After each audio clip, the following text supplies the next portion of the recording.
essentials I can't live without with Mr. Beast.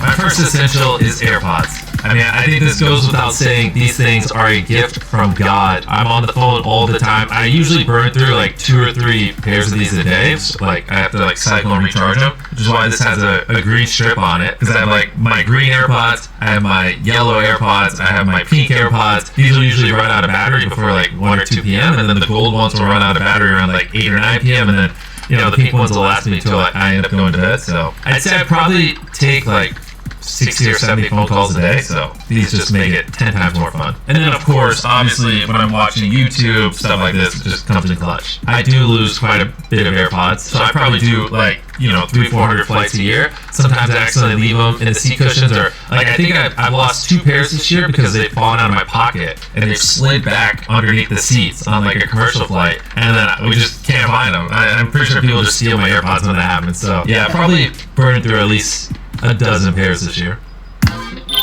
My next essential is a sleeping mask for that bad boy. So, I don't know what this brand is, but they are goated when it comes to sleeping masks. I am always traveling, right? Like when we build 100 wells in Africa, or, you know, I'm burying myself alive for 7 days, or we're seeing the difference between a $1 bunker and a $1 billion bunker. I'm always traveling the world, and I can't count the amount of times I've had to take a nap, literally just on the floor of an airport or on the side of the road on a sidewalk, and you put on the eye mask, you know, and then you put in the AirPods, and you can sleep anywhere, literally. One like mental trick I like to do when I've like been filming for 16, 17 hours, I got like a 2-hour break, but we're in like the middle of nowhere and it's not comfortable. I throw on the mask, I put in the AirPods, play white noise, and then I just like to trick myself into thinking I'm sitting in my bed in my house. Since you can't see or hear anything, it like kind of works. I'm not a believer in waking up at 5 a.m. I like working super late into the night, so perfect day for me would end at 3 or 4 a.m. and then, you know, get up at noon. When we're doing these big videos, it doesn't matter what I want. I just sleep whenever I can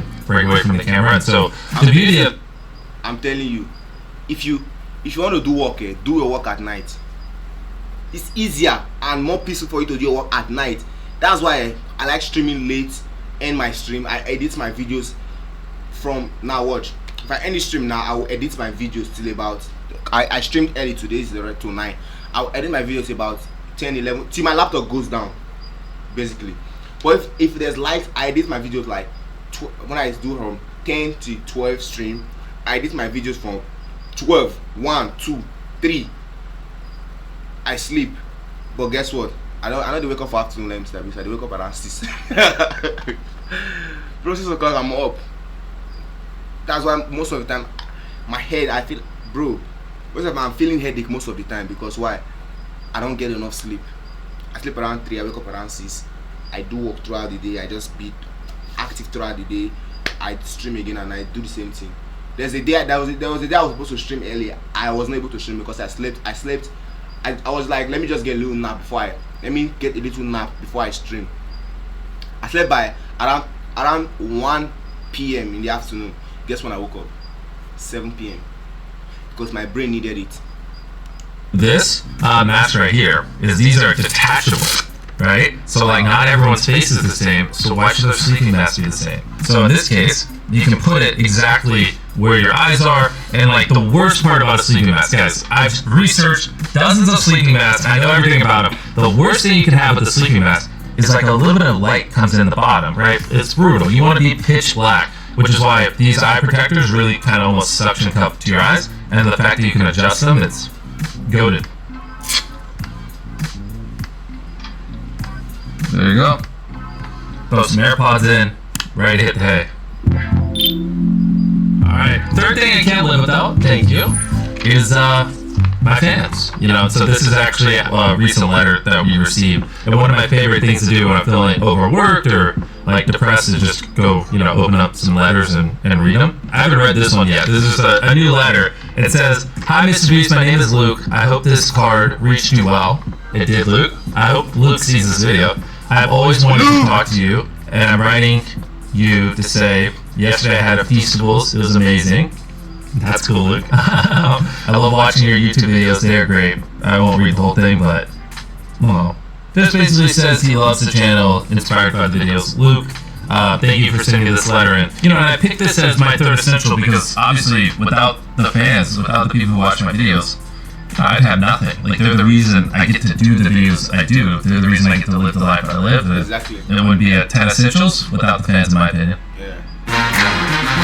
Oh my gosh. And for my fourth essential, you can throw it. Alright.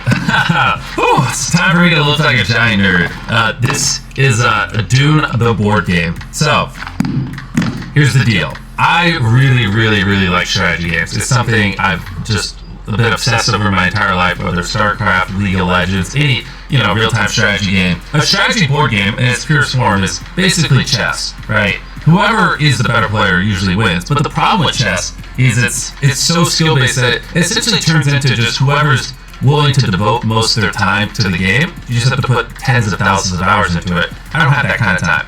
So that... Israel, if you're in the chat right now, listen. Anybody in the chat right now, I can bet you I'm better than you at chess. I am better than you at chess. 100%. No cap. Just want to put that out. It's like a really skill-based board game. On the other end of the spectrum, you have something like Catan, which is like a game where you roll dice and you collect resources. The problem is the dice rolling is very random, and so it takes a lot of skill-based. And so, like, a really good player might not win a lot in Catan just because they don't get lucky, right? So I was always trying to find, like, what is a game that has a little bit of luck, but not enough where great people don't consistently win, but also skill-based in a way. And so Dune was actually the first board game I tried so many different ones looking for this like weird blend I'm trying to describe, that it is like a really skill-based game, but it doesn't require you to devote literally every hour of your life to be at the top of it. And so this is a game I got hooked on a couple years ago. Are you trying to say I will not win you at chess, bro? Beat you in chess all day. They play. Look, I don't laugh first. They play 1v1. Me and you beat me in chess, bro. There's no way. I love it. Every year I host a yearly tournament in my hometown where I fly the top 32 players, or 31, because I'm one of them, so 31 other top players around the world down, and we compete in Dune in person. It's one of the largest board game tournaments, cash prizes in the world each year. The first one I hosted, I actually ended up winning. It was pretty crazy. With over $10,000 on the line. So I won the first tournament. Second one, I think I placed like 6th. Third one, like 8th, and then the last one I think I placed 10th. So I'm progressively getting worse in the world, but I love this board game. It's so much fun, and I think more people should give it a try. Do I have a top 5 board games? Dune, and Risk. I loved playing Risk when I was a little kid. The next thing I can't live without. Take a guess what this is. Not serious, leave a comment. I'm curious what you guys think this contraption is. Okay, so basically, your boy's always on the road. One thing that's really hard when you're always flying, or you're in Malawi in the middle of Africa, 5 hours away from the nearest cities, getting food that has protein. And so this is actually a heated lunchbox. This thing's pretty cool. So basically, let me show you this. Let me open it up. I love this thing. Oh, you guys actually put food in it. Oh, thank you. You press this button right here, and it turns this on, and this is basically just like a stove, and you close it in, and this whole thing turns into a microwave. So this thing is sealed, and so you can just put some chicken and rice and maybe some avocado in here. 5 hours later, when you're on set, grab this bad boy, turn it on, it'll heat it up, and then a minute later you have like fresh food, like a microwave from home. It also can become cold as well, so this is like fundamentally changed my life. I love it so much. Oh, you can already tell, like, the bottom of the sushi is now really warm because it's literally heating it. This is, bro, I love this thing. Is this sushi old? I hope not. I hope I don't die because I ate 2-day-old sushi. Oh, yep, balmy. How do I explain this? I'm really pale. And so, when I'm filming outside all the time, I constantly get sunburned. You probably even tell my face is usually a little red. So I like to wear hats like this, just, all around, blocks the sun. Especially in my older videos, people are always like, why are you wearing that weird straw hat? Why are you wearing it? And it's like, guys, I'm filming in the sun for 15 hours. I'm trying not to get sunburned. It's funny because when I first started wearing these like umbrella type hats. People were always making fun of me, but after a while it kind of became synonymous with my brand. Like my skin in Fortnite, he's wearing the straw hat, and my skin in a lot of other video games. I think like Stumble Guys and others. So now it's kind of like cool, and I'll see Instagram photos of people when they dress up for Halloween, they'll wear the straw hat. And so what started as a thing I just wore because my face was constantly getting sunburned, kind of turned into like my own little thing. Oh, here we go. So, this is a photo of when I proposed to my girlfriend, now fiance, Tia. She's incredibly beautiful. She's very important because I just literally work all the time. And she's one of the few non-work things I have in my life and really helps keep me sane. I found like my teenage years and early 20s, I was basically like 18 hours a day, nonstop, every day, living and breathing this stuff. And I just found that it was, I don't know, it was like every month I was like losing my mind, and like you were just not as humans built to be under that much pressure and intense work schedule every single day, and you need to occasionally have some way of releasing stress for a few hours. On top of all that, I just, really love being around her. She's amazing. So very grateful for my fiance. And we're also in this video holding her cute doggos. That one is Alfie. That one is Theo. We had just adopted Theo like a couple days before I proposed, so Theo looks like a little baby in it. I love everything in this photo. The next thing I can't live without, I didn't even catch it, are my contacts. So, fun fact, your boy is borderline blind, especially in his right eye. When I was a teenager, I thought that it was just normal, that things really far away were blurry. I just thought it was like that for everyone. And I remember one time, across the field, there were trees, and someone said something about like a bird on them. I was like, bro, how the hell do you see that bird? Like, how do you even see the freaking branches? What do you mean? And I was like, do you guys see them? And they were like, yeah, what do you mean, Jimmy? And I was like, and it like hit me. I was like, oh, you're supposed to be able to see things far away. And like my whole worldview shattered. And I got deja vu of like one time it literally got struck out so bad that my coach literally made my mom take me to the eye doctor. And that eye doctor needs to get fired, because I don't know why, but the eye doctor said my eyesight was fine, but there's so many like little times throughout my teenage lives that pointed to I can't see. But anyways, in my early 20s, I like went to a different eye doctor. Within like 2 minutes, he's like, yeah, you're like borderline blind in your right eye. It's pretty bad. And I was like, oh, I've just been 21 years deep with this. And so I started wearing contacts a couple years ago, and that's a complete game changer, obviously. This is just, if you have dry eyes because you're wearing contacts all the time, you just, whip it out, get 2 little drops in. I tried wearing glasses one time, everyone made fun of me, and then I just switched to contacts.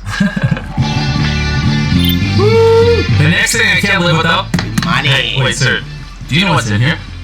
His face. No, I'm just kidding.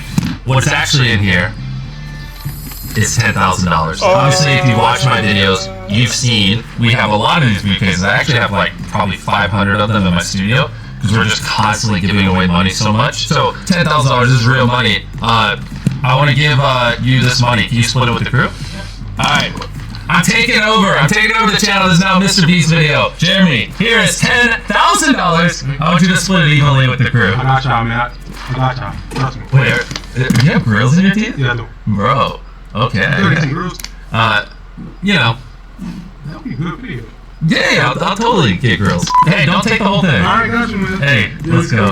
Jimmy's a good guy. But yeah, I mean, it wouldn't be a Mr. Beast video if we didn't give away some money. So, thank you guys.